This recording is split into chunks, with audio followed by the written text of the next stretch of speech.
think I'm on. Where did I put my phone? Here it is. All right, guys, if I am on, hello. I am going to pull up the Facebook group and check.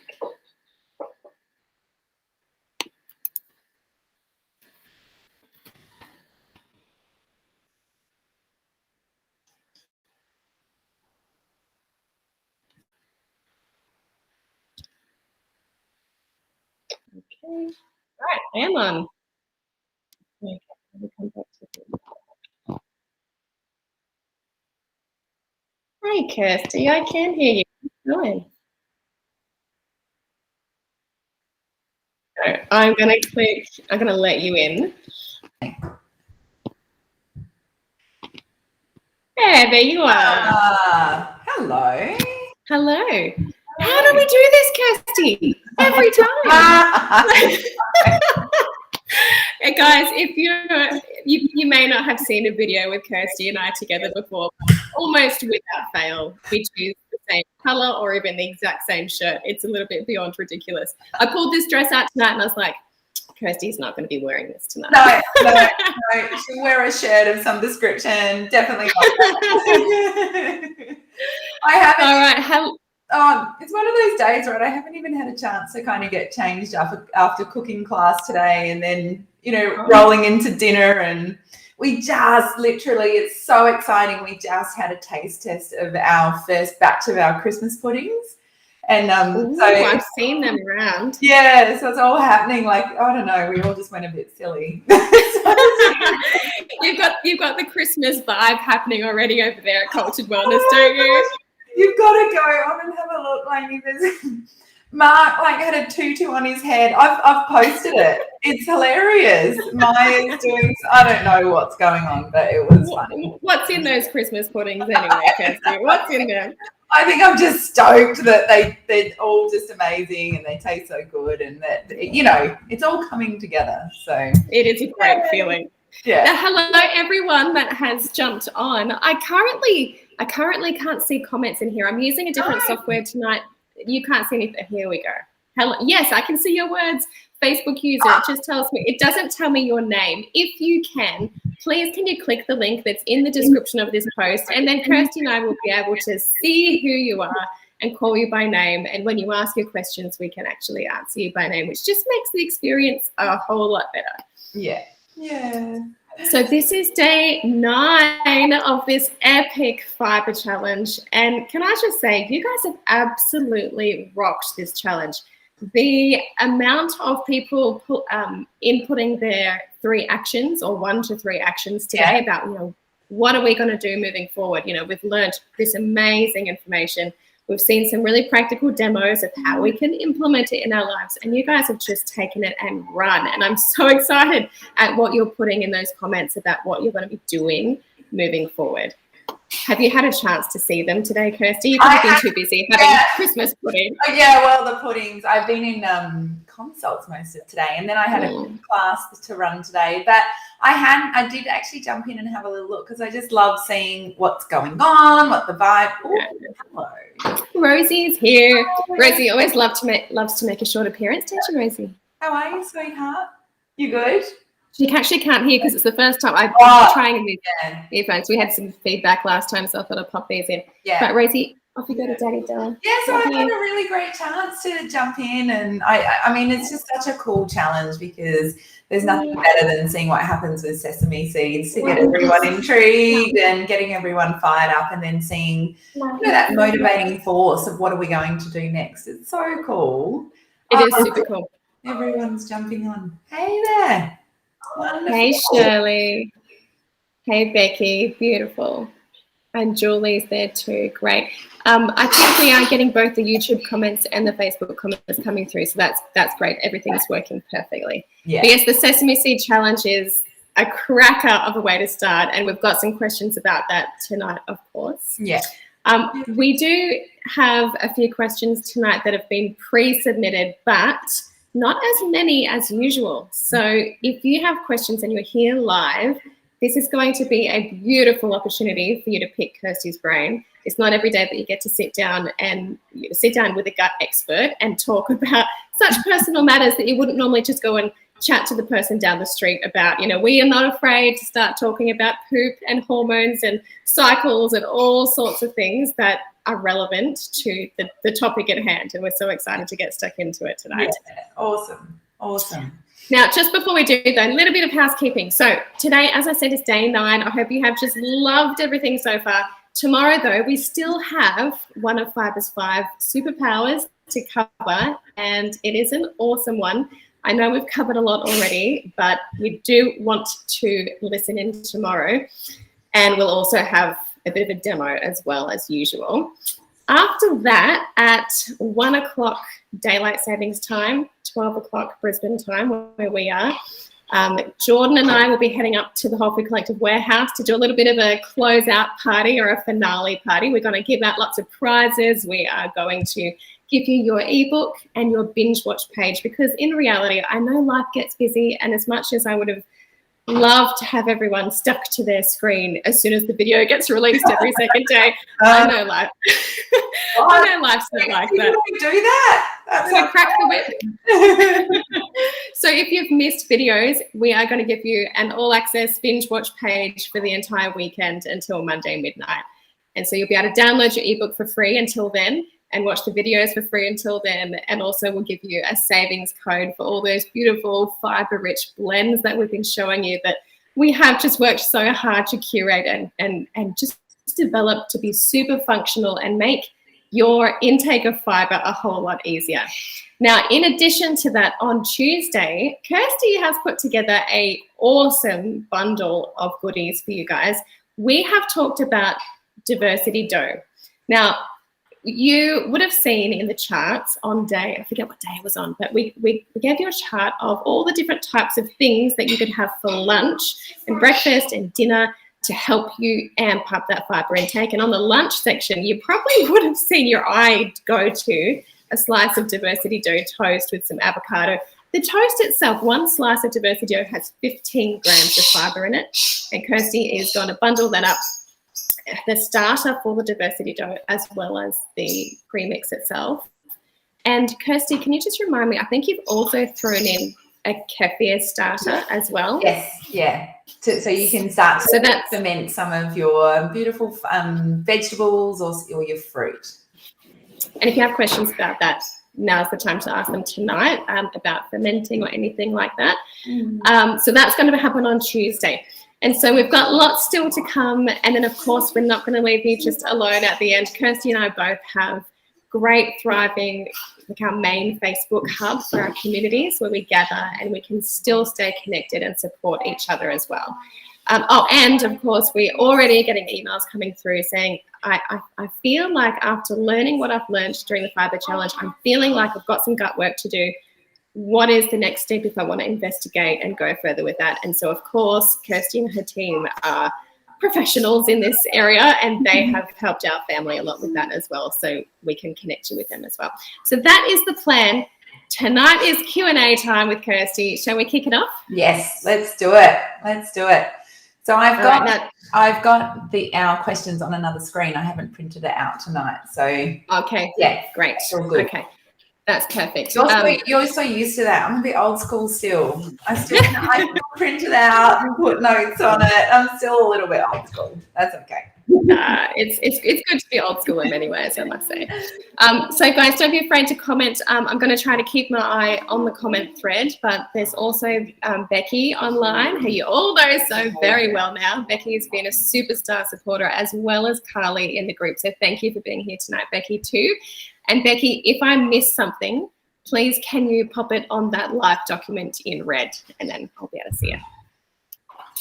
Okay, guys, so before we get into the main questions, I always like to cover this off with Kirsty, because I think it's a really important thing to remember the golden rule of increasing our fibre intake. There's two of them. Kirsty, can you please remind us before we start talking about, going gung-ho and, trying to get up to that 35 and above grams of fibre a day, what are the two things that we need to remember?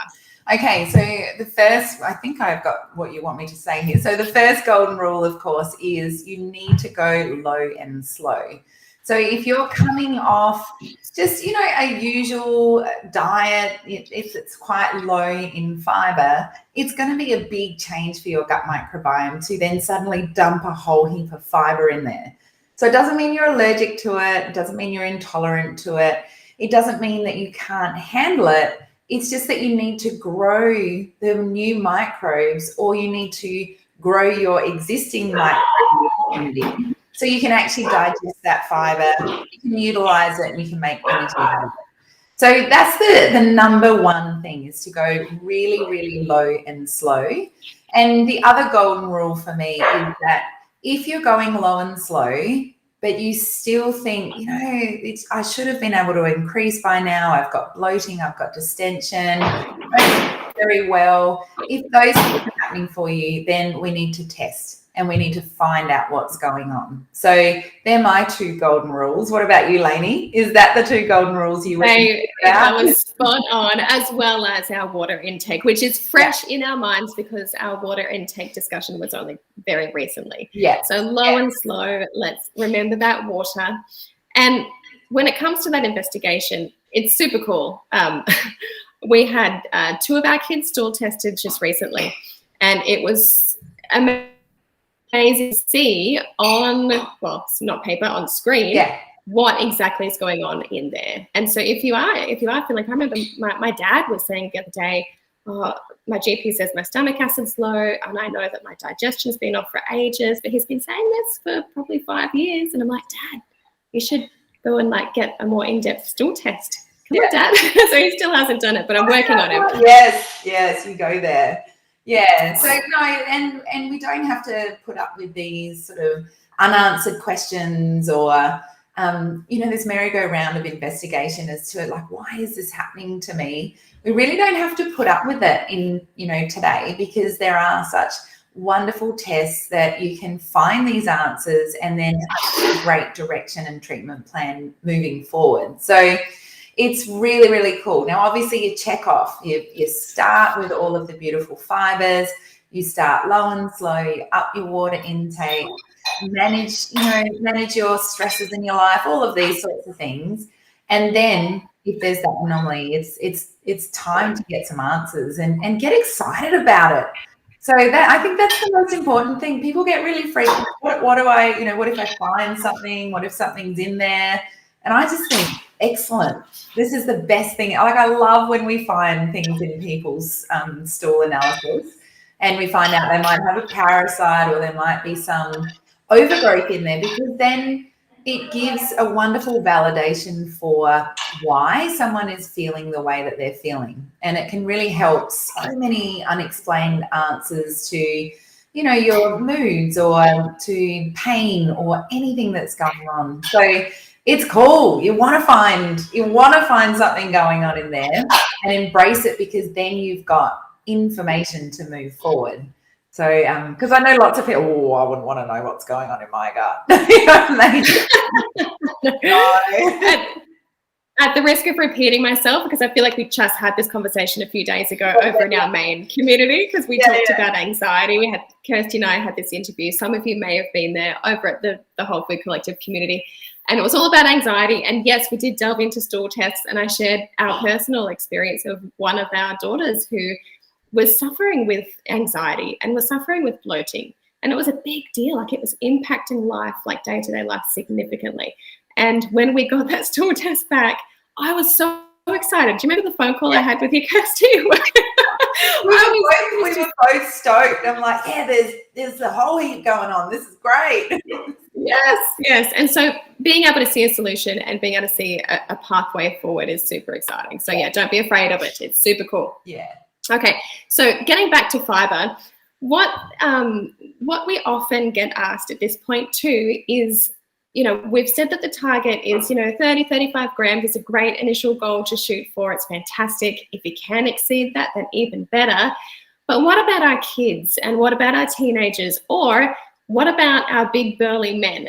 Are there different requirements for fibre for those people? Yeah, so there's going to be different fibre requirements for someone's energy levels, their activity levels, for their size. So yes, kids, adults. So as long as you're sort of adults, for men and women, we really want to be just aiming for that 35 grams, just shooting for that. Now, men have, especially if they've got an active job, a lot of people probably don't know that you create your energy from your microbes within your gut. So we don't create our energy from coffee, and we don't create our energy from, the 10 bananas. Yes, that's got some carbohydrates in there, and it will give us some of those complex sugars. So that's great. But we actually, to drive our energy and make ATP, which is that, classic sort of year 10 biology, we remember that about how we make our energy. That comes from the production of short-chain fatty acids in our gut, which is from fibre being fermented in our gut from those microbes. So if you've got family members that are really active, so whether that's kids or whether that's adults, male or female, then if you want to up your game when it comes to energy and just being able to keep up with life, having as much fibre as you can is just, it's like a factory. And we only correlate, and like I was only just reminiscing about this the other day, that like back when I first started mountain bike racing, people would literally like have a can of Coke in their water bottle that would be on their bike. And like, that was like, yeah, that's going to get me through the race. It was like this can of Coke. And we've got this idea in our head that like energy only comes from those really short, fast sugars, but they burn off really quickly, and they really give us a really big trouble with regards to our metabolic flexibility, our blood sugar levels, our ability to be insulin resistant and being able to support that insulin production. Whereas if you have got that consistent fibre coming in, then you're your own factory. So you're making this from within your body. You're making energy. You're making ATP in your mitochondria.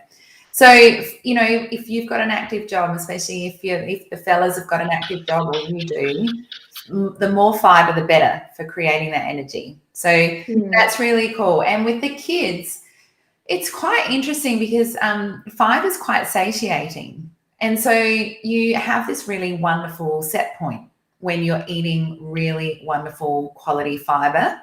And so, yes, we want to aim for as much fibre as possible with our kids. But what we want to aim for is every single spoon that goes into their mouths, or every morsel that goes into their mouths, is just so nutrient dense and it's fibre rich that they will reach that satiating point because of all the great food, rather than looking at all of, is it this amount of grams of this and so forth, because how your body deals with that and how your body metabolizes that is different for everybody. So that satiating point for kids is very important, and making sure what they eat is really nourishing, rather than aiming for a level. So I know you've got levels that you talk about, Laini, but we don't want to get ourselves too wrapped up in it, because then it's like, oh my gosh, my kids didn't eat this much fibre, and then we've got enough mum guilt going on. I don't need any more mum guilt in my life. I just don't. That is very true. And if it involves counting, fibre, I can't do it. But if I know, if I know getting a great, amount of diversity during the day, and they're getting some, sauerkraut with their dinner, and if they're having, a chia pudding for breakfast, I just intuitively know, yeah, that's cool. I'm hitting the marks, because I know how much fibre is in all of those things. So, and I think that's so wise, because we really can get caught up in the nitty gritty. And of course, it is important to do it at the start, just to raise your awareness around how am I tracking? And could that be the reason that I'm feeling X, Y, Z? So yes, embrace it while you're figuring it out. But once you're in a rhythm, please don't count those grams of fiber. You know what? Maybe once in a while, just check in. And like you said, you just know from at the start. You're like, yep, okay, this kind of meal is this amount. This kind of meal is this amount, and you kind of just get into that wonderful rhythm because you've created awareness in in a superpower that gives you so much energy. So it's very cool. Very cool. And actually, there's been a heap of amazing feedback. Every time we run the fiber challenge, people seem to really love and embrace that first chart that we show that kind of helps you figure out how much fiber you're actually having. So it, shows you, all the different fruits and veggies and grains and how much fiber they have per serve. And so we've had, over the last year and a half or so, we've had a ridiculous amount of people email in and ask for a printed poster version for, to stick inside their pantry. And so on this note, like I was hesitating for a while because I didn't, like we've just discussed, I didn't really want to encourage the obsession over how many grams of fiber am I having. But I've actually ended up doing it because I think that so it'll be, we're actually opening for like pre-orders for that poster hopefully this weekend, but we'll let you guys know. But I think that when it comes down to it, like you've hopefully all remembered from learning in the fiber challenge, it's the diversity of our fiber that matters just as much as the quantity of our fiber. And so if having a chart like that helps to remind you about all the different options that are available to you and to perhaps stop being get out of a rut of the same habitual foods that you have on the constant, then I think that's fantastic. And so, that will be available to you guys. We've actually expanded it, so there's a whole lot more. Oh my gosh, I want one, Laini. Tell me when it's coming out. That's so cool. Yeah, for sure. Because great. Also, just to nerd out a little bit, like the color of different types of fiber is really important because the antioxidants. So like today in the cooking class, I was making a different type of coleslaw, so a culture wellness coleslaw. And I was talking about how important to have a red cabbage in there is as much as it is important to have a green cabbage in there, because the red cabbage, yes, it's got an incredible amount of fiber. It's got all of these wonderful properties for the liver, but the compounds, those polyphenol compounds from the red, they directly grow roseburia, they directly grow bifidostrains. So they have this kind of like statewide action within your body of, making sure you can mop up those those free radicals and make those antioxidants. So having a chart like that just shows you color, it shows you diversity. That's really cool.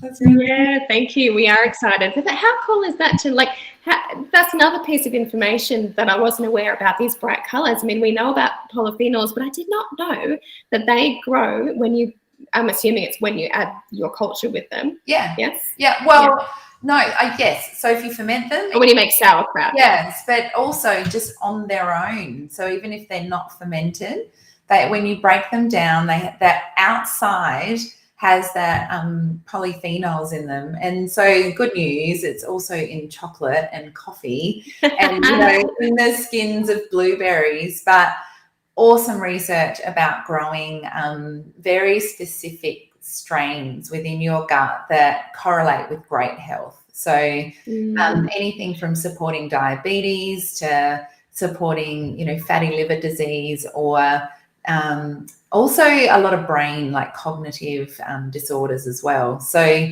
when we hear, we've heard about this for years, like eat the color of the rainbow, but now we kind of know, we know why now. So it's not just because our mums told us to do it, but there's so much information about why we want to eat that color. And if you can get it in your fiber, it's just a win-win. And that I think that's one of the cool things that I love about gut health in general, is that it is just so clear. I mean, there's so much we don't know yet. Yes. But having said that, often the world of health can just seem so confusing, overwhelming, don't know where to start, vague. But when it comes to gut health, we know that, this bacterial strain supports this health outcome. And if you're struggling with this health outcome, let's test and see if you have enough of that. And that's something we learned about diabetes, right? We learned about akkermansia in this fibre challenge. So just to divert for just a minute or two, if we were wanting to increase that akkermansia strain, it's always a favorite question that seems to come through from people. How can we go about doing that? Yeah, well, interestingly, gosh, that's a great segue that we didn't even plan. But interestingly, it's polyphenols. So polyphenols. Of course, with the cacao, yes. Yes. So polyphenols in the research currently is like the absolute gun when it comes to growing the akkermansia. So akkermansia is more of, an ancestral strain. It's very, very, very hard to grow it back if we've got a lot of antibiotic use or possibly didn't even inherit any of the akkermansia from mum. So when we were born, it might have been C-section, or mum didn't have the akkermansia to start with, or a really urban indoor lifestyle. So getting out into nature, getting your hands dirty, getting, in the soil, going for swims in the ocean, camping, all of those things, that connection to nature and that access to that external microbial community is absolutely vital for, building up all sorts of strains, including akkermansia. But yeah, interestingly, polyphenols. So, yes, you can get specific powders and you can get really techie with that. But in the end, if you want to have your red cabbage and your red onion, if you want to have a smoothie with one of your blends with the cacao in there, if you want to have your coffee each day, even if you don't like, the caffeine, you can have a decaf and you get a huge amount of antioxidants and polyphenols. So there's so many ways that you can get it, and then you can continue to grow the akkermansia. Yet another reason to love our chocolate, right? The good quality stuff, the dark stuff. Yeah. Stuff. Actually, it's so simple to make a good quality chocolate at home. We might even throw a bonus recipe in the emails at some point. Yeah. I don't want to get too distracted with that right now. So guys, let's shift gears a little bit, because I know everyone was dying to talk more about these transit times from the very first challenge on day one with the sesame seed challenge. Some people were concerned that their transit time was quite long. Some people didn't see them at all. So we said, okay, just try again and keep looking. And other people found that it gave them quite a sharp, immediate response in their gut with not only discomfort, but a movement quite quickly as well. Yeah. And so can we talk about what that means, both slow and fast transit times, and how can we, in either case, bring it kind of to that nice middle ground? And just to remind everyone, that ideal window is that 12 to 24 hour mark. Somewhere in there is perfect. So Kirsty, we'd love to hear from you about that. Awesome. So let's start with if you've got a slow transit time. So if you're beyond that 12 to 24 hours, so you're not seeing anything, and also you feel like when you do finally eliminate your stool, it doesn't feel like it's complete. So we call that an incomplete evacuation. So you feel like stuff's still stuck in there and it just hasn't left the body, and you still feel heavy and awkward, bloated, and you just feel sluggish.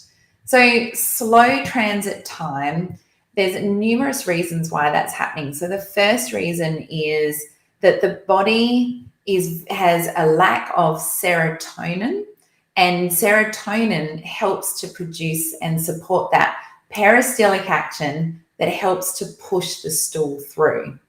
So when it's actually kind of cool when you think about it, like when you eat food, we've got this action that gets it down into our stomach to start with, and then gets it down and moves it through, and then finally to eliminate. So we actually need quite a bit of serotonin to do that. And we need wonderful tone from our vagus nerve. And we also need enough microbes to do that. And we also need, water and we need to hydrate the bowel with that water to do that. So there's like multiple factors that are at play. It also requires our hormones to kick in, and it also requires different organs in our body to kick in. So if we've got a sluggish thyroid, then you're going to find that you've got slow transit time, because the thyroid really supports and helps us with our metabolism. So it helps to get things going, make sure that our body is humming along, our metabolic rate is nice and, calm and even.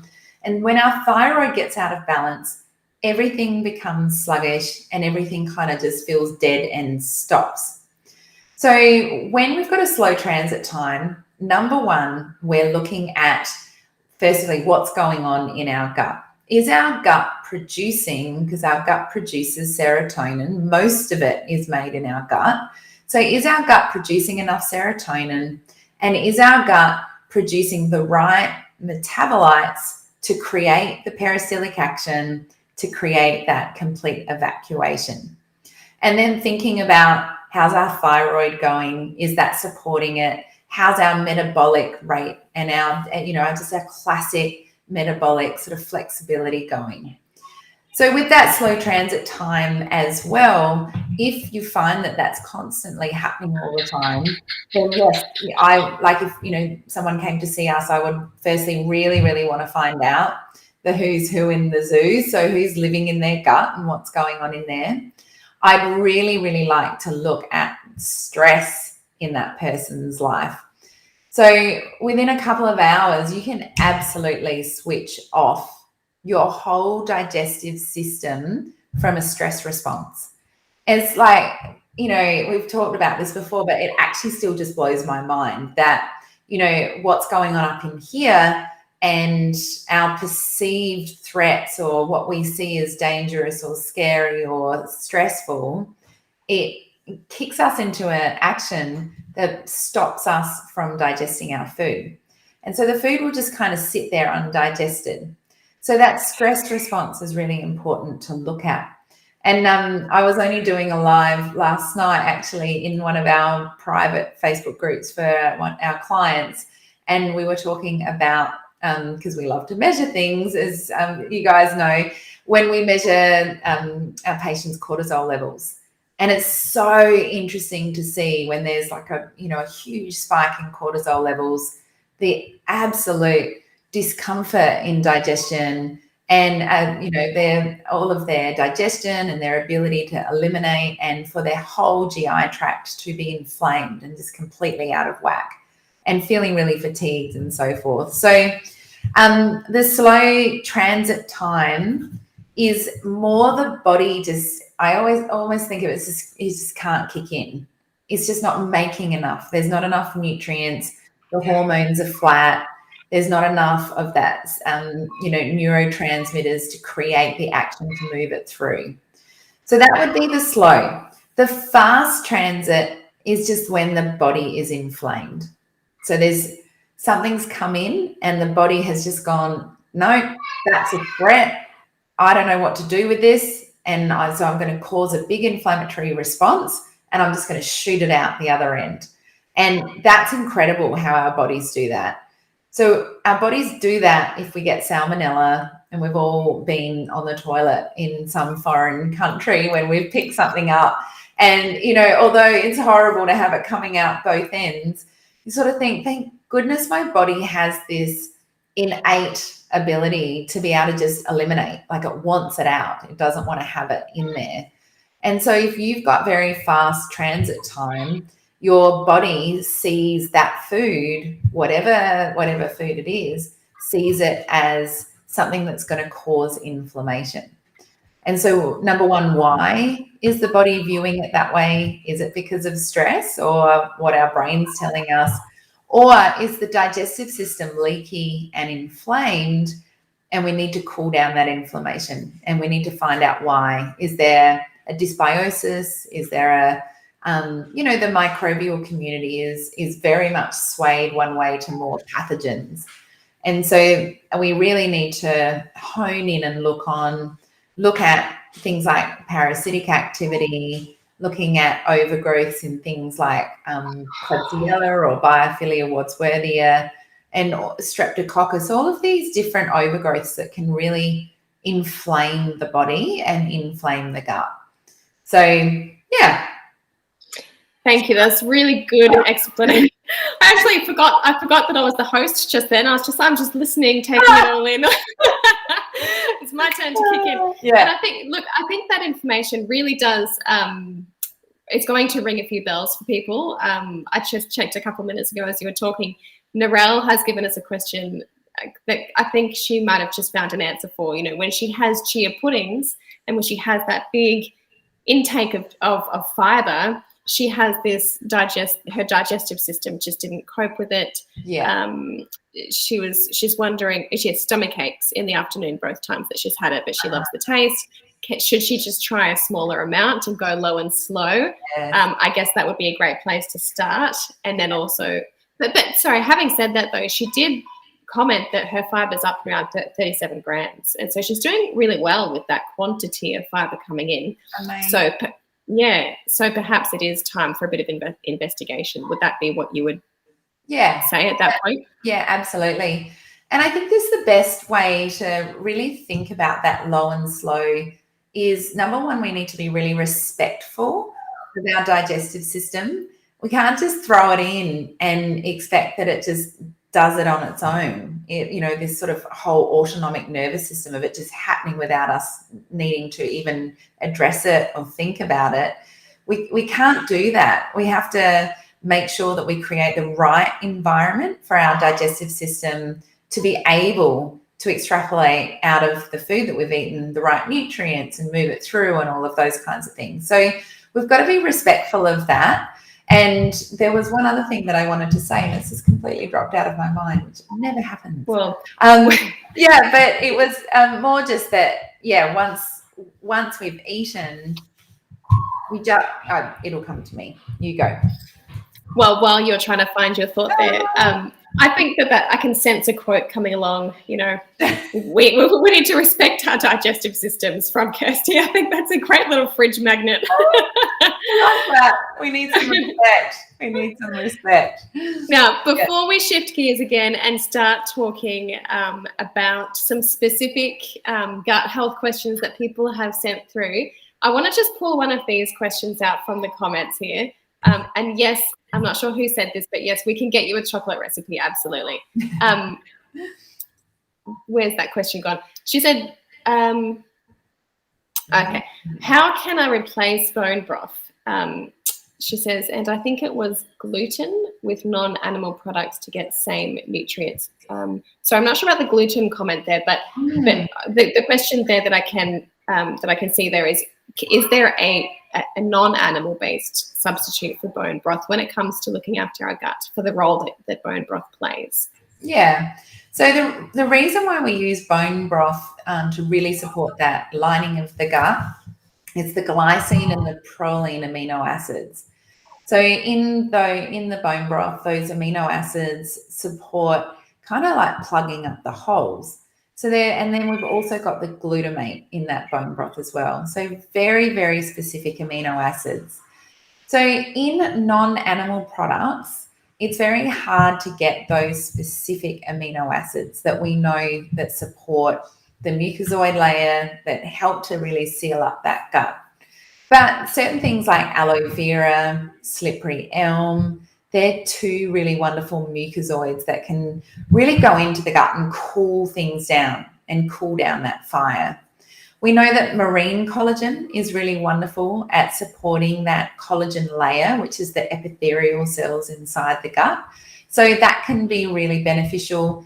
And that's like quite more readily available than it has been, which is a really good step forward for people that don't want to get get that support for their gut from animal products. But there really isn't a replacement. So, when we work with people, it's really important. Let's see how we go. Let's try our best to get that bone broth in. But those two, the slippery elm and the aloe vera, would be my next port of call. I'm so happy to hear you say that, because we've just been working on a vegan gut-loving smoothie blend. And it's got slippery elm in it. Yeah, both of those things in there. And in the research that we were doing, it was basically exactly what you've said, that there's really no equivalent replacement for bone broth, but any sort of vegan bone broth replacement products out there are really just foods that are encouraging the body to make more amino acids.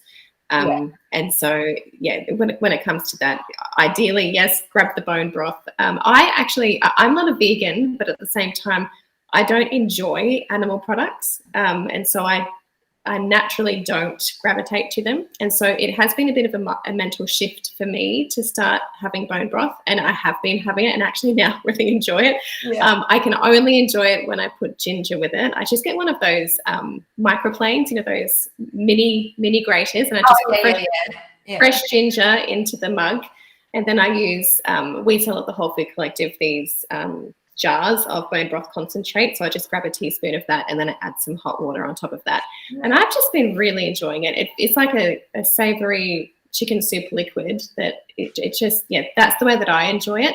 And I've just made that mental shift. But again, I'm not vegan for ethical reasons. And so perhaps it's easier for me. And that's hard. And there are so many people that just don't like the taste and that struggle with the heaviness. And it's very interesting when, I go in and look at someone's, their microbial analysis, and we can actually see the body's ability to be able to digest protein. And so whenever someone says, I just feel really horrible after meat, or I just don't like it, I don't like the smell. When I go in there, it's very clear. It's like, well, no wonder you can't actually digest it. You don't have the appropriate microbes at the level that you need to be able to digest it, or not enough stomach acid. So interesting. So it's just so fascinating again to know. Yeah, just to know. Yeah, and so interesting that you can move the needle with that. Now I've remembered what I was going to say before, because it was kind of like another quote. I know. I just wanted to say, because it will be a really great way of explaining it. So the other day I went to the gym or to this class thing. It was very cool. Someone dragged me along. Love it. Love all new sports. Try anything. And so I was doing a new activity and I was flexing new muscles and I was using new, biometrics and all of these kinds of things. And so I cannot expect when I'm in that class to be the same as the instructor. Now I want to be, but I just can't, because I've never flexed some of those muscles before. It was as I said, a whole new biometrics that I was using, which was really cool. And it's the same with eating fiber. You cannot expect that you can suddenly flex these muscles and you can suddenly just be able to digest these things. We've got to have that respect and take it really low and slow and not give up, or I'm allergic to this, or this didn't work for me, and then just not do it. So if you think about it like training, or like starting a new sport, or lifting, weights, and you slowly go up with the amount of weights. You don't expect that your muscles are suddenly going to lift 100 kilos and do a 100 kilo snatch or something crazy. It doesn't work that way. And our gut is the same. And if we're eating vegan one week and then swing over and we eat carnivore the next, you've got to give your microbes time to change, to be able to digest and assimilate and absorb that food. You can't just swap over and expect that there's not going to be sort of any change, or that the body doesn't know what to do for a while and needs time to adjust. I love that. It's all about playing the long game, isn't it, and not the short game. And that relates it relates to your experience the other day where you saw someone, playing a short game and having some Coke for energy, or those 10 bananas. That's the short game. It gives you that initial hit, but it's not going to sustain you for the long game with your health goals. Yeah. And so, and it's the same with our kids too. Like if like we said, because kids don't really eat that much food, but they still have quite high fiber requirements. And so if we're playing the long game, we want them to have, as many of those mouthfuls of food being a quality high fiber food is going to help them get that long game vision in place. Yeah, I love that. Okay, so Angela has a question. She says, I've had a challenge in this area for years, and being hypothyroid slows metabolism too, and long-term medications don't help things, like Somac, which reduces stomach acids. I'll keep reading. Most mornings I drink lemon water, and on occasion I'll drink 2 to 3 warm waters to encourage action. During the course of that morning, I'll need the loo, even if nothing much happens, and there will be gas passed, and there's a slimy, ribbony stuff. Now, I did tell you we're not afraid of talking about this stuff, right? So she's explained this type of motion that she's had. She's had the gas, but she is having the nice warm lemon water. She says, is this leaky gut? She also had bloating and discomfort after the sesame seed challenge. And so what would you say to Angela? And I bet there's some other people here in this group that have had a similar type of story. So I'm interested to hear what you say. Yeah, so definitely, and is it Angela Thomas? Because she's put up a question here that I can see too.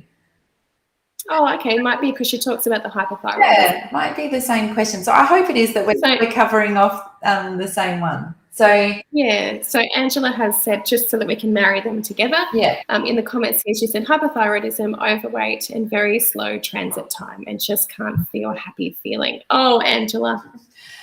It is the same, Angela. Awesome. So, Angela, absolutely. So the first step would be, of course, we want to take a full health history to really see what's going on. But that thyroid, if you've got hypothyroidism, so you've actually, you've had your TSH tested and it's just too high, and hopefully you're working with a practitioner that also helps to unpack all of your different thyroid markers. So you're testing your, your T3, T4, reverse T3. So you're getting a complete picture on how your thyroid's behaving. So if it is not happy and it's not behaving, then the first thing that we need to look at is, of course, what's driving that. And interestingly, I'm going to drop a bit of a bomb here for you, Angela, so listen and take notes. I bet you anything, and please write this down, that you've had Epstein-Barr virus or glandular fever, Ross River virus, or some form of virus that has really slowed down that thyroid.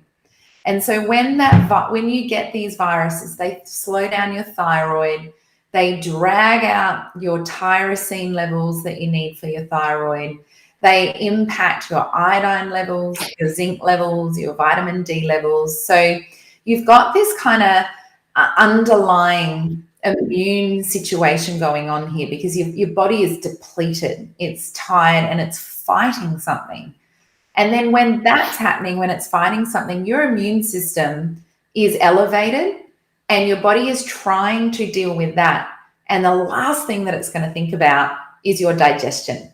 So your digestion is kind of, it's a no-go zone if the body's doing other things. If it's under stress, if it's got an immune response, if it's cleaning up, if it's sleeping, it's not going to be digesting.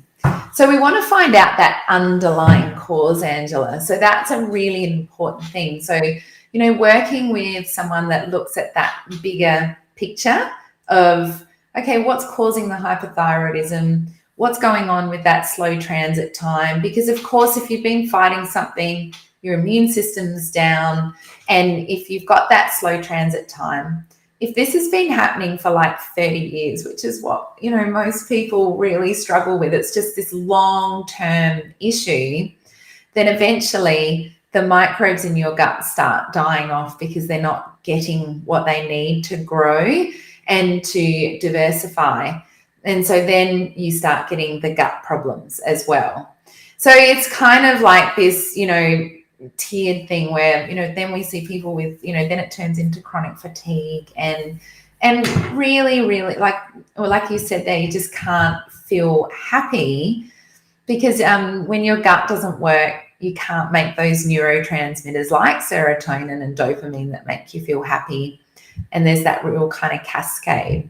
But good. There we go. Look at that. So for those of you who are listening and not reading the comments, the reason why we've just said that is because Angela's written here that maybe in 2007 and 2008. You know, it's kind of funny. I always see it as, and had Hep A in 89. Yeah. So, Angela, that's what we do at Culture Wellness. We get right into, where did this start? When was the last time that you felt well? And the last time that your body was humming? And then what happened at that, you know, pivotal time? What did you deal with? And then let's look at how the body has slowly just started to kind of unravel. But you can pull it back in. It's cool. Like, you can like bring it around and you can pull it back in, and you can put the pieces of the puzzle back together again. So that's the fun stuff, doing that. So cool. Yeah. Angela, feel free to comment on more on that. If you've got more to say, feel free to pop that in the comments. In the meantime, Mishi had a question for you too. She said, I struggle with what to eat that upsets my tummy. So lots of foods upset her tummy. Do you have any suggestions that would be the kindest to her tummy? Yes. Okay. So when the tummy is really inflamed, you just want to give it a rest. So it's going back to those sore muscles again. You know, if you've got sore muscles, the last thing that you're going to do is then go out and go for another run or lift more weights or push it even harder, because you just can't do it. Your body can't do it. And so when we're respecting our digestive system, if it's inflamed and it hurts and it feels like you can't handle anything, just take the pressure off, put the brakes on, and have a day where you're sipping bone broth, and have a day where you've made a beautiful vegetable soup and then blitz it down into a puree, and just have some liquid pureed foods. Focus on vegetables and protein. Focus on some beautiful quality fats to balance out your immune system and balance out your hormones, and just give it a rest. So for some people, that can last for a good couple of weeks, where you just give everything a rest and everything a break. And then slowly but surely you can start to reintroduce some more solid food, but make sure that you cook it so it's still broken down. So raw food is really hard for the digestive system to digest. And so it's really, really difficult to chow down a heap of raw food when everything feels sore and inflamed. So yeah, a lot of people aren't up to fasting. Fasting's quite, it's a skill, and you need to know what you're up to, and it's a stage process to get to that. But some people do really well just having a break in the morning, just fasting, then having some broths, having those purees, just giving it a rest, and then going through a really structured process of finding out what's happening. Because like I see this all the time, take the food out, do a fast, and I was notorious for this, which is why I can say it.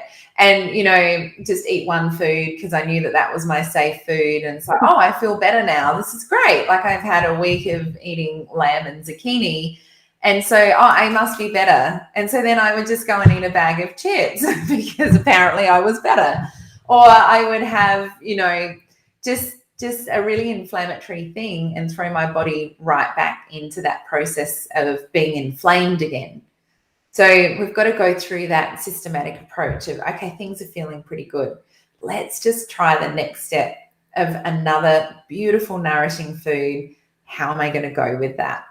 And slowly but surely respecting the body, rather than, I feel better, I'm just going to go back to what I was eating before, because that's why you're inflamed. So don't just I'll do this for 2 weeks and then I'll go back to my old life. It doesn't work.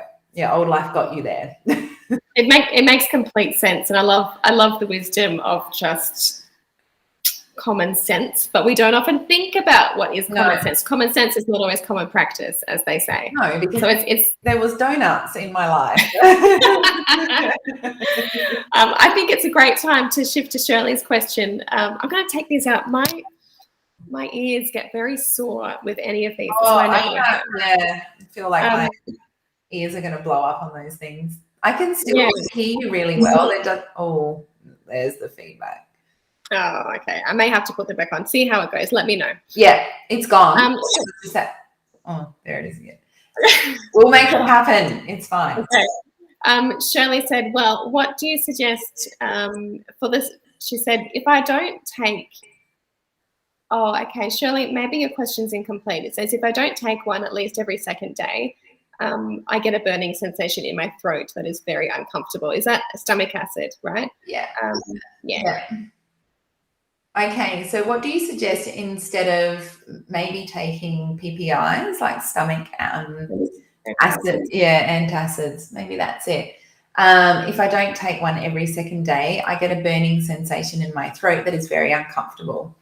Shirley, I'm so glad you've asked this question because this is a really great example of going about testing what's going on.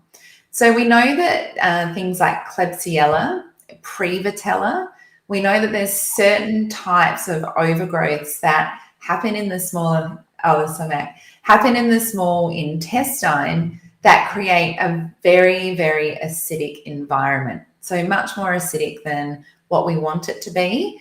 And so we need to know if you have an overgrowth of one of those pathogens, because it doesn't matter how much stomach acid you take or how, the PPIs, doesn't matter what you do. If you've still got an overgrowth or if you've still got Klebsiella that's out of control in your small intestine, you're just not ever going to be able to get on top of it or manage it. So it's much better to go down that route of getting a test, finding out what's happening, and then you can get to the root cause of the problem. And also, very interestingly, a lot of people that come and see us think that they've got too high stomach acid. And then actually when we do some testing or when we actually go in and look at their gut microbiome, it's actually that the stomach acid is too low. And then having the PPIs and having the blockers, the acid blockers, is actually making matters worse. So, there's a bit of information there for you, Shirley, but there's lots that you can do. Beautiful. Thank you. Now we're back to another poop question. Leah said that she was told years ago by a naturopath that our poop should be light brown in colour and float. She would love to know if that's correct. The naturopath also told her that if it didn't float, the body was too acidic. So what are your thoughts on that, Kirsty? So we want the stool to have a really nice brown colour. So if it's too light and if it's ending up on that yellow side, that's showing us that the liver and the gallbladder are under stress. So the gallbladder isn't able to emulsify the fats very well, and therefore it can't create that brown colour. So it's more of that yellowy colour. So you also want to make sure that those fats are being emulsified. And so for me, if a stool is floating, that means that there's undigested fat in there. I wonder if, because it's kind of the dead opposite of what that naturopath said, I wonder if there was a miscommunication there. And it's actually that the stools should be a darker brown and they shouldn't be floating. So that's what we know in the literature today. And if they are a lighter colour and they're floating, then we would do a lot of liver and gallbladder work to make sure that that changes. Isn't it amazing how we can look at our stools and we can see what's going on? I know. We'll see what's not going on. What's happening here? Something is not good.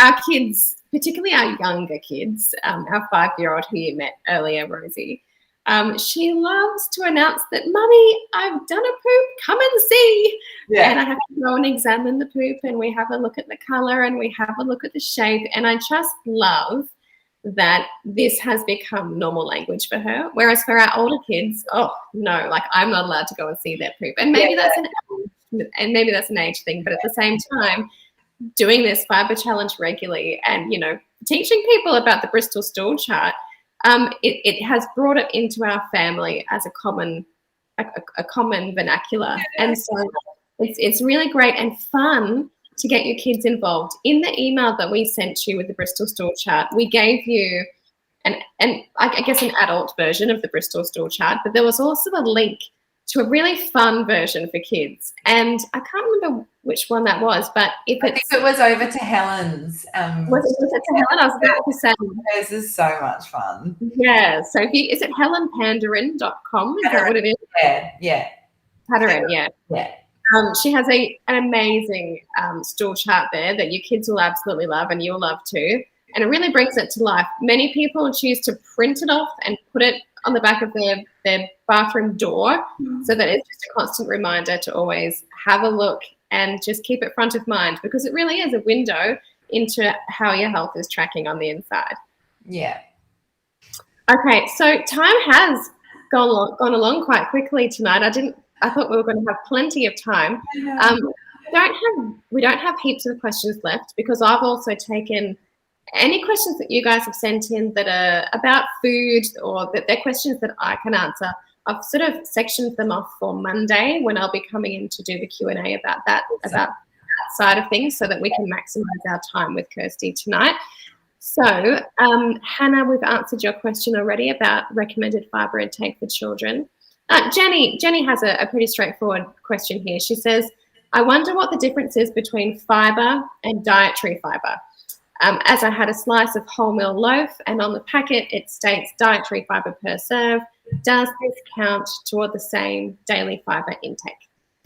Do you know what? I actually don't know what the definition of dietary fibre is. I don't know if it's a marketing word through some of the health channels. I don't actually know if it's any different. Have you seen it, Laini? Because it's certainly not something that I've seen in my research, but this is my understanding is that dietary fibre is simply fibre from your diet, whereas functional fibre is more of that extracted, isolated type of fibre. Yeah. Okay. Yeah. So the answer would be yes. Dietary fibre does count toward that fibre goal, I would say, but I'm not an expert there. But the only place I've ever seen it is in marketing, and so I don't see it in like any of the literature, or I don't see it in any of the research. So that's why I was like, I think it's just an explanation on food packaging, and I'm not really across food packaging labeling. It's not my thing. So yeah.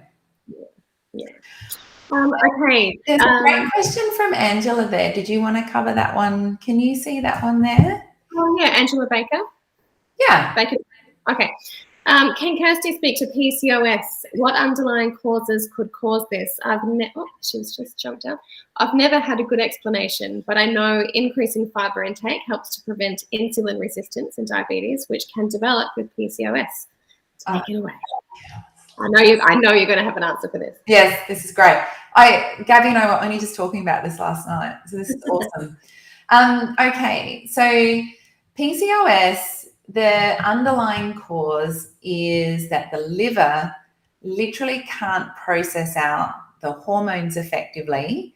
And if there's not enough fibre in the bowel to be able to absorb and extract those hormones and take it out of the body, what happens is those hormones start recirculating back inside the body.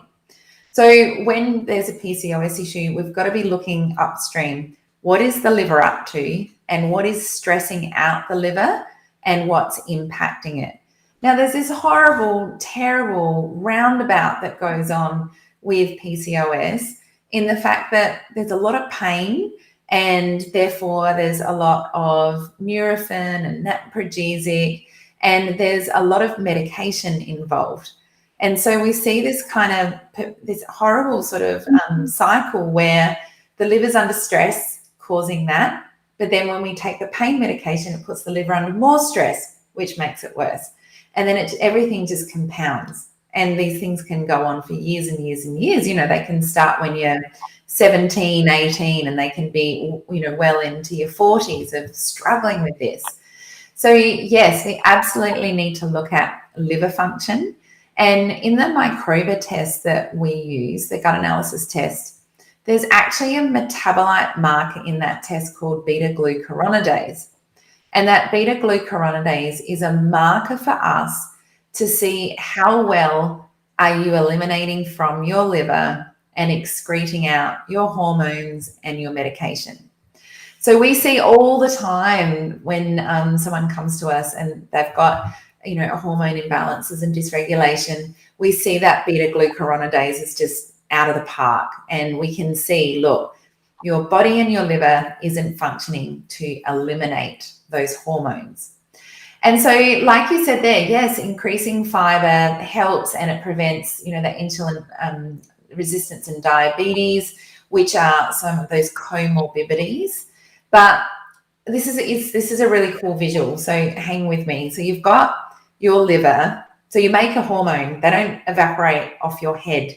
It's like our neurotransmitters. That these things just don't come out in your sweat. You have to actually metabolize them, and you have to move them through your body and eliminate them. So you've got your hormones. They go through the liver. They go through the gallbladder. The gallbladder then dumps it into your gut, and then technically there's a beautiful amount of fiber in there that just wraps it all up, processes it all, and then you eliminate it. So we've got that process that we want it to work beautifully.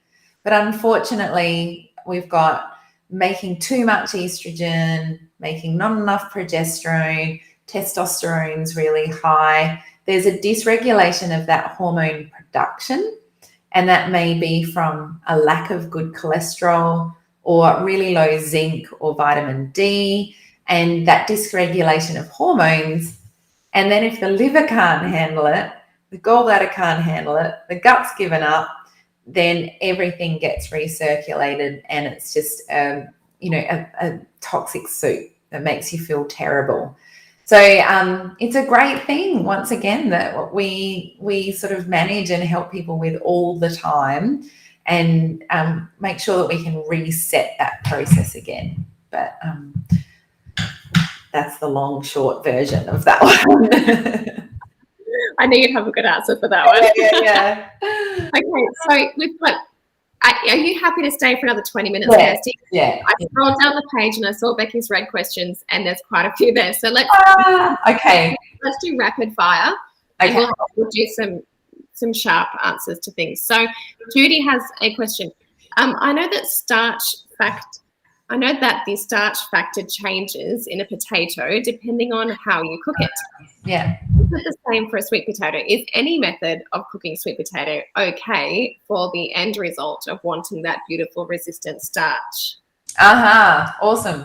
So in my cooking class today, we made a sweet potato gratin, and I went with the yogurt, and then it was so good, baking it.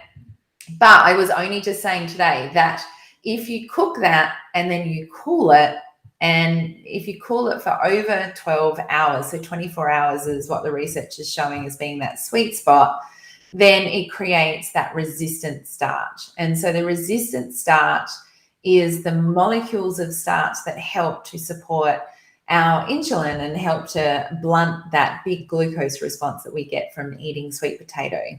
So yes, absolutely, cooking it and cooling it, and sweet potato works wonderfully, as does potatoes, and as does cooked and cooled rice for resistant starch.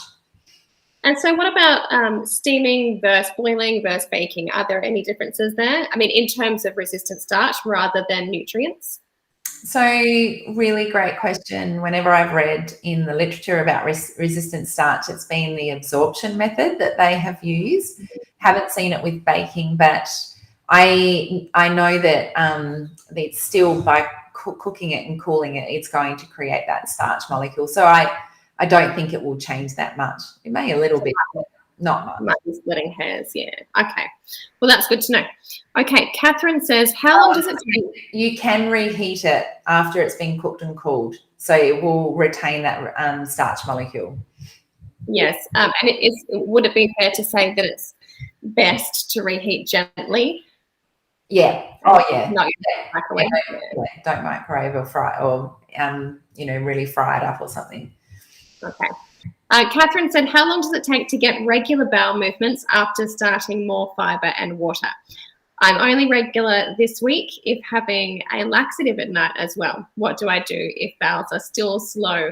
I eat a whole food diet already, no sugar, no processed food.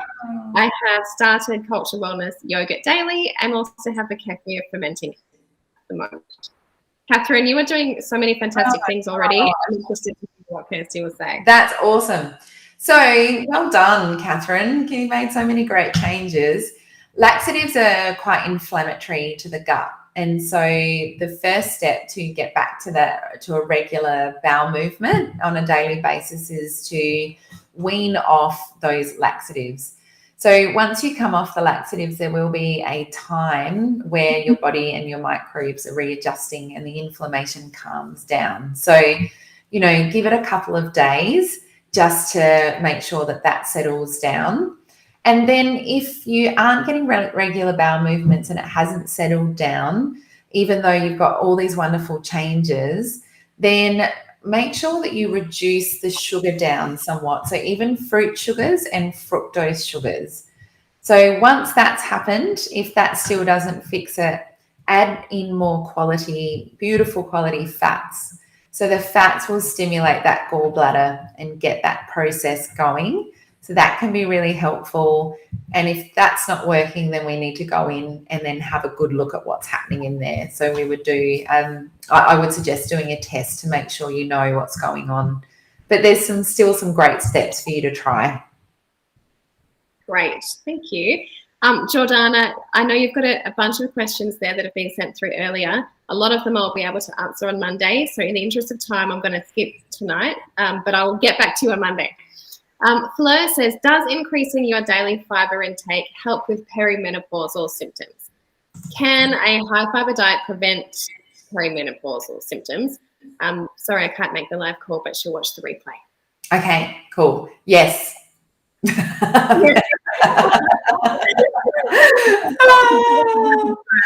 I love it. Well, we did something about it more than yes, but look, absolutely. You've heard me say this before, Laini, but I love it so much. Perimenopause is like reverse puberty. It's a shocker. So, what went up has started to come down, 30, 40 years later. So there is this wild swing going on with your estrogen levels. That's the big one. So that's what's causing the hot flushes, the mood swings, what the hell happened to my waist and my thighs. It's all of that absolute swings of the estrogen. Estrogen requires fiber to be taken out of the body. So a really, really amazing quality fiber is absolutely vital to pull out that dear old estrogen that doesn't know what it's doing. One day it's too high, the next day it's too low. And so with that reverse puberty sort of situation happening.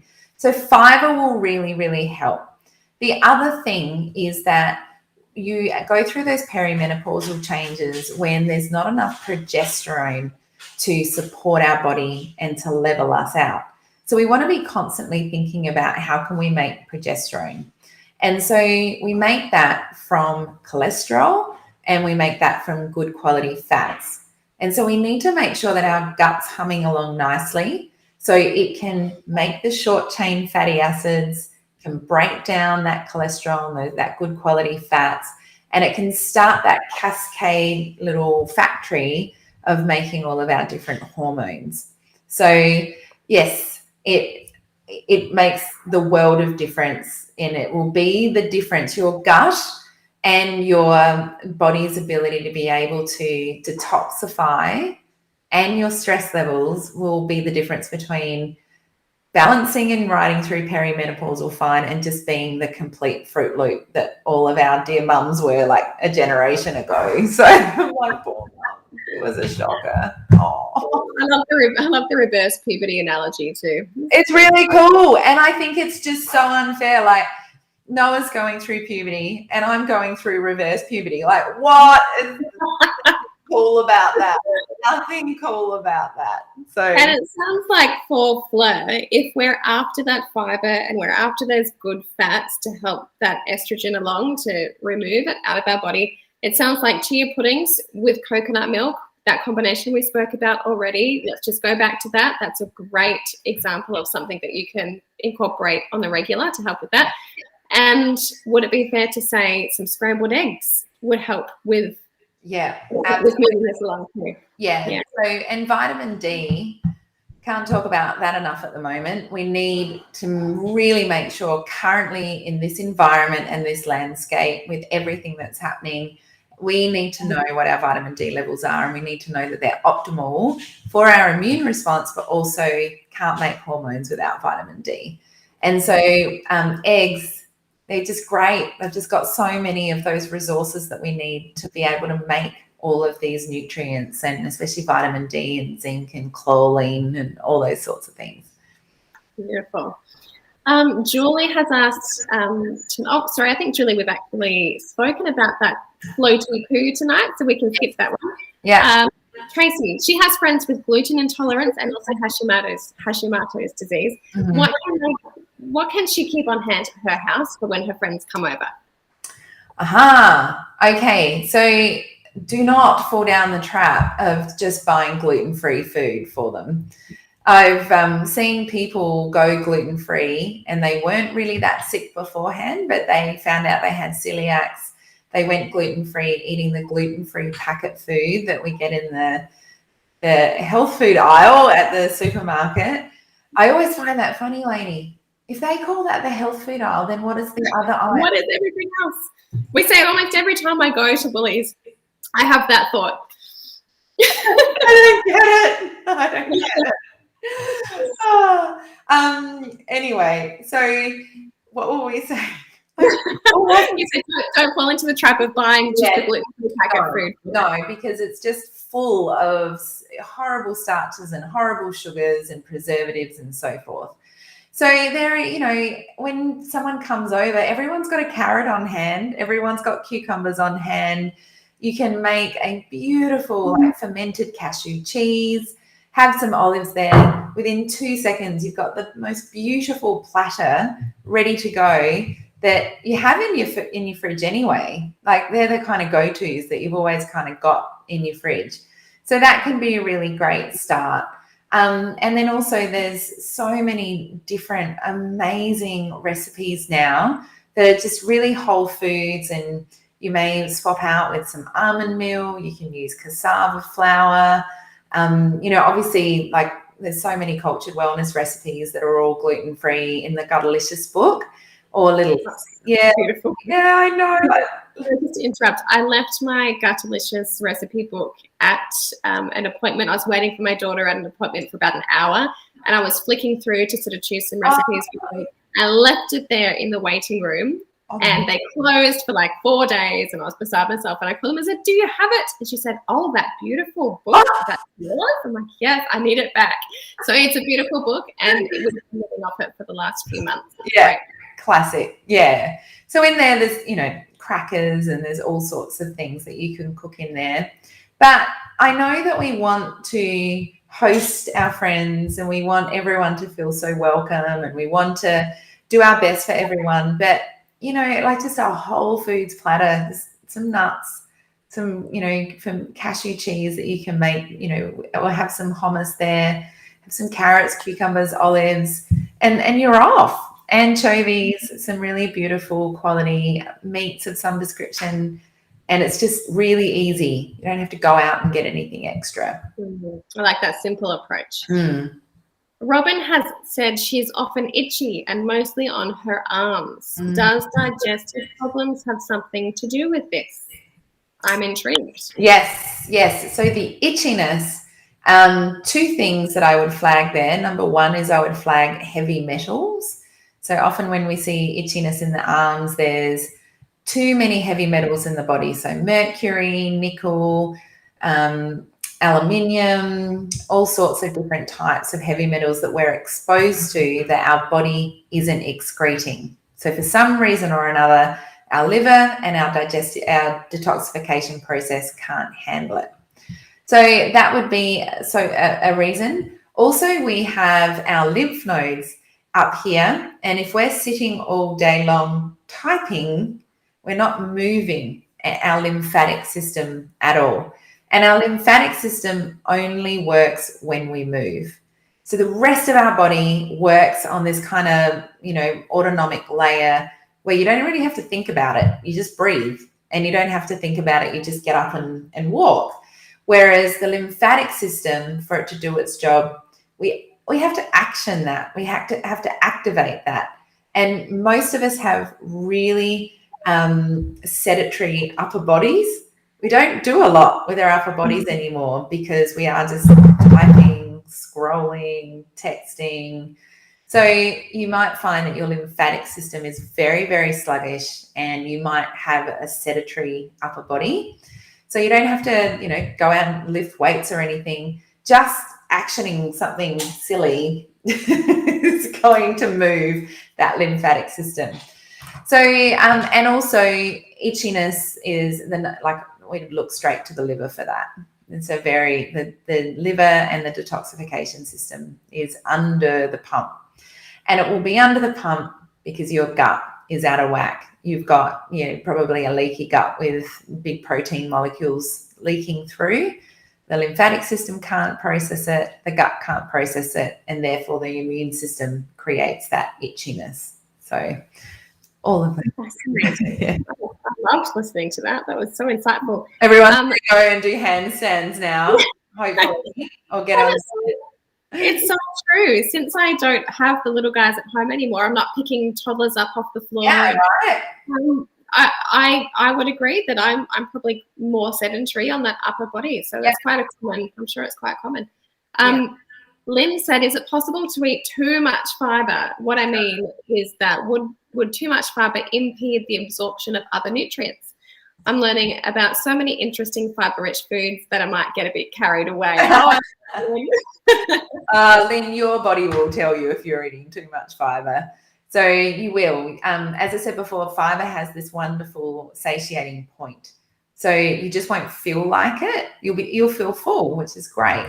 But also, if you're eating too much fibre, you'll get distension and some bloating and gas and all of those sorts of things. So if you're not having any of those issues, then go for it. It's awesome. Awesome. Love that simple answer as well. Because I'm doing rapid fire, I'm just moving things along. I don't mean to be rude to people who have asked their questions. I'm just trying to get through them. Wendy said, "Where can we get a microbiome test?" Kirsty. Yes. So you can do that through Cultured Wellness. And if you go to the Cultured Wellness website, or someone might put it up now, a link, you can actually order your microbiome test through the Cultured Wellness website.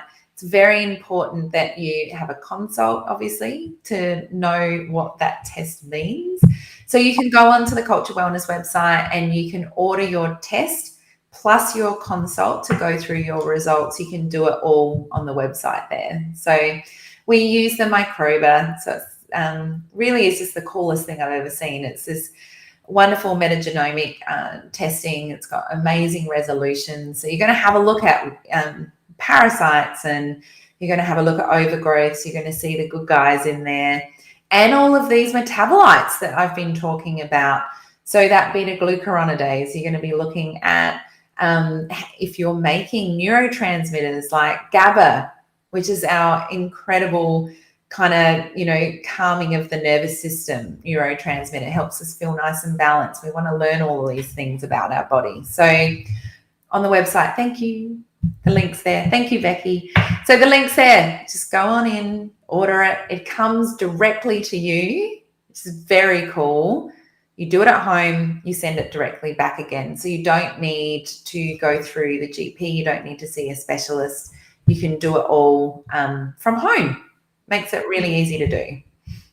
And it's very, just quickly, when it arrived for our daughter, we did 2 different tests. One was actually, the microbiome test was actually just super subtle and luxurious almost. It comes as like a gift, and you open it up and it's this luxurious box, and you don't even need to collect a large sample. You literally just have a smear on a piece of toilet paper, and that's enough.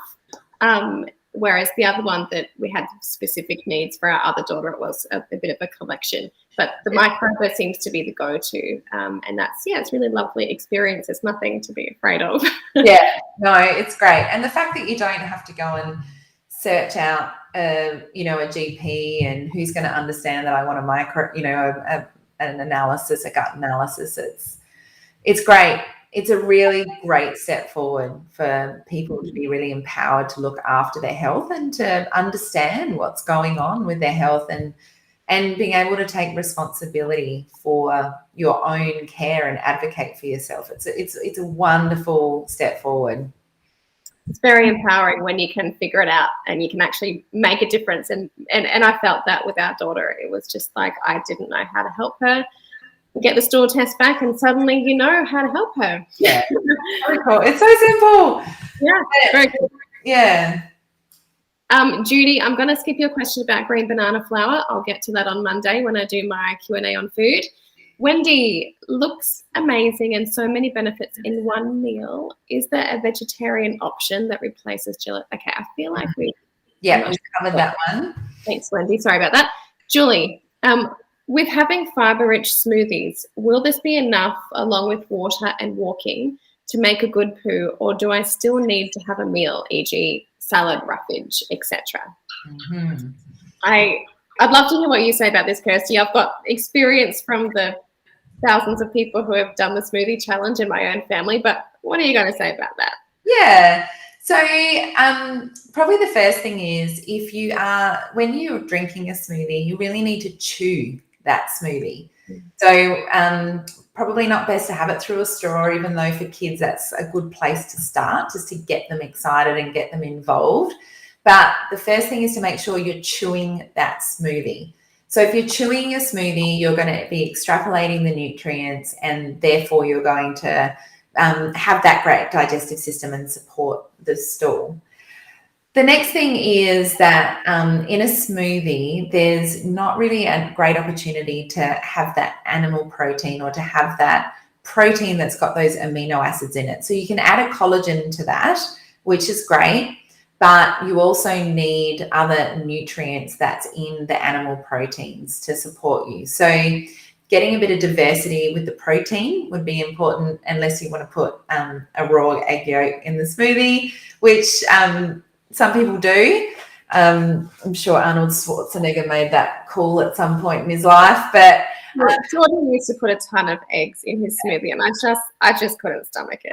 I know. When I was going through a lot of my gut healing, I would do the same. It was really important for my health, but it's not many people do that. But so that's probably the biggest thing, is getting that diversity in, and also with the diversity of the vegetables. And so some of the vegetables that we really, really need are the cruciferous vegetables, and they're like our broccolis and our cabbages and onions and so forth, the brassica family. And so you don't normally put them in a smoothie, but they have the Inositol 3 in them, which is a compound that will help with PCOS and support liver detoxification and help with that digestion and that gallbladder stimulation. So we need to make sure that we're adding in those vegetables, we're getting the garlics and the onions, all those prebiotics, and a lot of those aren't in the smoothies. So yes, the smoothies will create great poos, but remember, we need diversity of nutrients. So we've got to really pad that out. We've got to make sure that our jaw gets used to it. We create this, different types of digestive enzymes in our mouth, create all of that change that you can't get all the time from having a smoothie. Yeah. And a great tip with being able to chew that smoothie is to add toppers to the smoothie. And what I mean by that is you can sprinkle on top some sunflower seeds or some goji berries or even some hemp seeds, anything that will just help you chew that along. Actually, our kids love to have frozen raspberries mixed in or put on top of their smoothie. Oh, that's a cool idea. Yeah, it helps kids who haven't been quite used to smoothies because we have a lot of smoothies in this house. Like every day we're having a smoothie. And when we have visitors come and they haven't been used to those whole food smoothies, we'll often use those toppers as an enticing way to get those kids to get that spoon in and just scoop up the topper, and with it comes some smoothie, and then they get used to those tastes. So there's lots of tricks. And actually we're having a supercharged smoothie boot camp. I almost called it the wrong thing. It's coming Monday. So you could come straight from a fibre challenge and go straight into a free supercharged smoothie challenge. So I'll make sure I get that link for you. But we teach you how to get those important, of course, smoothies, like Kirsty said, smoothies will never be able to offer all the nutrients you need. So I typically keep it to one a day. Sometimes I might have two, but usually it's just the one. And so we will teach you how to get those cruciferous veggies into that smoothie. My favorite way of doing that is to steam up a whole bunch of cauliflower, whiz it up into a puree, and then freeze it in ice cube trays. Yeah. And then you pop those into the smoothie. And that is you don't taste it, you don't see it. It's like a ninja way to get those nutrients in. You can also do bone broth powder into your smoothie or liquid. So there are ways to really, boost that smoothie so that it's just the best that it can be for you. But yes, remember to do it, and remember to have that diversity and have the savory foods. Yeah. Awesome. There's a question there about the itchy skin, and does it extend to itchy skin on the back and tummy and flaky scalp? So anything to do with flaky scalp, cradle cap, that sort of thing, I'd be looking at candida and fungal overgrowth. And certainly on the tummy and the back, I would really be investigating candida or a fungal overgrowth. So same thing, lymphatics are done, liver's done, but generally we see that being fungal in those areas. Thank you. That's great. That's a nice answer. We have two more questions, and then we're going to wrap it up, guys. It's getting late for you guys down south. For Kirsty and I, it's 9 o'clock, which is actually, getting late for me too. But for you guys down south, we'll wrap it up. But I'm glad that we managed to get through the questions, Kirsty. Yeah, it's awesome. Belinda has asked, after having a colonoscopy, are you starting from scratch to rebuild that gut health? No. So you're not starting from scratch, but you certainly will need to action some fermented foods and, keeping the sugars low and the carbohydrates low, and just putting in that fibre and really supporting rebuilding that gut microbiome. It's just will be a bit inflamed because obviously there's been an investigation happening. So, but no, it's not like taking a broad spectrum antibiotic or something like that. Beautiful. Lena has said, what are your suggestions regarding feeding the gut with amine intolerance, please? No fermented foods, she said with a frowny face. Don't start me. You said that you wanted to finish up. I'm going to go, what about this? Oh my gosh. Okay, I'm going to keep it really, really slow. So first of all, how do you know you've got an amine intolerance? Unless you've actually done a microbiome test and you can see the markers are your amine levels are really, really high, or you can see that your levels are really high. A lot of people self-diagnose, salicylate amines, all of these sorts of things. So really make sure that that's exactly what's going on. And there are fermented foods that you can absolutely eat, like the Culture Wellness ferments, where the bacteria strains really support the downregulation of histamines and amines and those sorts of things. So the RPAH elimination diet still doesn't tell us if it's an amine. It'll tell us that you've got intolerances to those foods, but it won't tell us if it's that compound, and it won't tell us if the gut's leaky and what those metabolites are doing. So we really want to investigate why that's happening. But yes, you can absolutely include fermented foods. You just need to use the ones like Cultured Wellness ones. And when you're refeeding the gut, so if you are sensitive to breaking down those proteins, Then you can do a slower cook on a broth. That will be really supportive. Making sure you take out any forms of fruit. That's really important. I would investigate parasites because they produce huge amounts of amines and produce all sorts of ammonia. But I would be investigating through a proper test what's going on, and because microbes produce amines and produce histamines, and so you want to know who's producing it, because then you can actually reduce that overgrowth of that whoever's producing it, that pathogen, and then you don't have to deal with the histamine or the amine problem anymore. So we have lots and lots of people we work with that have done the full RPH, AH elimination, done all of that. And then when we go in, we often find blastocystis, we often find Dientamoeba fragilis, and then we deal with those parasites, and then we don't have any of those issues anymore. So yeah, it's great, because then it's not, I'm amine intolerant for the rest of my life. It means that you can move forward, you can rebalance the gut, and then you can move past it. I couldn't touch broth. I couldn't go near histamines or amines. And I fell down a really horrible trap for probably 3 years of eating a diet like that. And if only I had done a gut test, I would have found I had Clostridium, I had all these things that were producing so much of this stuff in my body. And I was limiting my diet so much when I didn't have to. So that's why she has her mantra, guys. Test, don't get. Yeah. Oh, I wasted so many years, which I don't want anyone else to waste. We don't need to anymore. We've got these cool things that we can do. So I was all the way to the end of the process. Yes.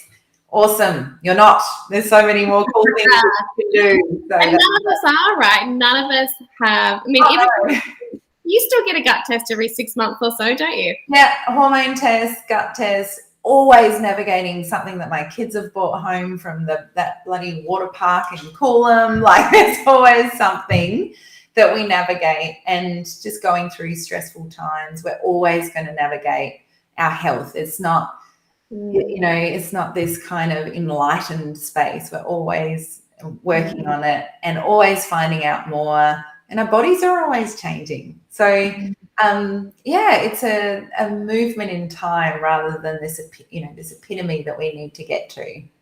Yeah, no, I love that.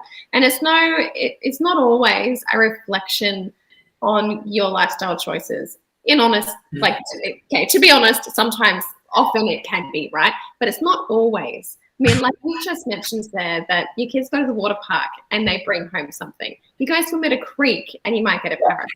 There's all these things that you don't need to carry. There's no weight on any of these reasons that some of us may have gut health problems, mental health problems, other physical challenges that we have. Yeah. The important thing is that you can see that there's a solution. You can see that there's a path out, because so often we just sit with our problems for decades without seeking support, because we just think, oh, well, a lot of other people struggle with these types of, brain fog or this anxiety that I've got, or whatever it might be.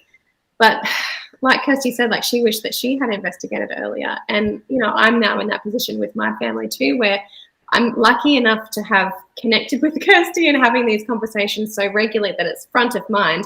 And so I went straight down that path when things got a little bit hairy with 2 of our kids.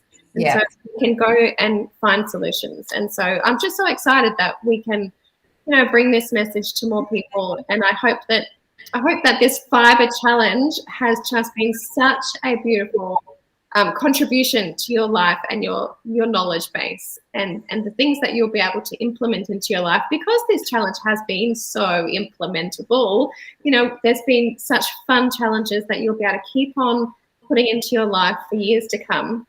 And if you do think that there's something there to investigate, now you know how to go and do that as well. So I'm so happy that we've done this with you, and that you've turned up and you've participated and you've thrown yourself in, because that's a huge thing when you've got a busy life, as we all do. So thank you for being here and doing what you've done for this 10 days. But it's not goodbye. We still have tomorrow. And then we'll give that binge watch page and the discount code for our blends, and then Kirsty's going to offer her bundle, guys. So I hope you can take advantage of that while it's on such a great offer that we'll be giving you, and just use it as a chance to embrace and experiment. Cool. And thank you for putting it on, Laini. You just throw your heart and soul into these challenges. It's just so awesome to watch. I love being part of it. So thank you on behalf of everyone, because I'm sure they want to say that. So thank you for doing it. Thank you for putting it on and offering a really safe space for people to ask questions about their poo. It's great. Yeah. Important. All right, it must be night, must be bedtime for us all, right? Thank you so much, Kirsty, for sharing your time with us, and have a lovely night, everyone. See you, everyone. Bye.